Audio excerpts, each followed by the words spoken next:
ಅಂಗದ ಕೇಳ್ತಾನೆ, ತಾತ ಹಾಗಾದ್ರೆ ನಮ್ಮಲ್ಲಿ ಈ ಸಮುದ್ರವನ್ನು ಹಾರಬಲ್ಲ ಧೀರರು ಒಬ್ಬರೂ ಇಲ್ಲವೇ?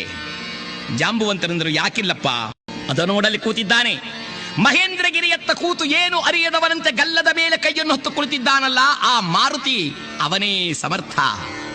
ಅವನು ಈಶ್ವರಾಂಶದಿಂದ ಅವತರಿಸಿದವನು. ಹುಟ್ಟಿದಾಗಲೇ ಸೂರ್ಯನನ್ನು ಹಣ್ಣು ಎಂದು ಹಾರಿ ನುಂಗಲು ಹೋದವನು. ಹೋದಾಗ ವಜ್ರಾಯುಧದಿಂದ ದೇವೇಂದ್ರ ಒಂದು ಪೆಟ್ಟನ್ನು ಕೊಟ್ಟ, ಅದು ದವಡೆಗೆ ತಾಕಿತು.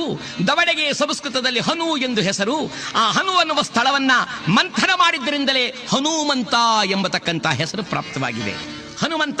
ಅಷ್ಟಲ್ಲದೆ ರಾಮದೇವರು ನಿನಗೆ ಪವಿತ್ರವಾದ ಮುದ್ರಿಕೆಯನ್ನು ಕೊಡಲಿಲ್ಲ.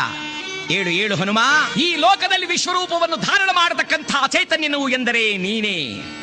ನೀನು ಈ ಸಮುದ್ರವನ್ನು ಹಾರಬಲ್ಲೆ, ಏಳು ಎಂದಾಗ ಈ ಮಹಾನುಭಾವನಾದ ಮಾರುತಿ ಜೈ ಜೈ ರಘುವೀರ ಸಮರ್ಥ ಇದು ಹೊರಟೆ ಎಂಬುದಾಗಿ ಮಹಾನುಭಾವನಾಗಿರತಕ್ಕಂಥ ಹನುಮಂತ ದೇವ ವಾರಿದಿಯನ್ನು ಹಾರುತ್ತಿದ್ದಾನೆ.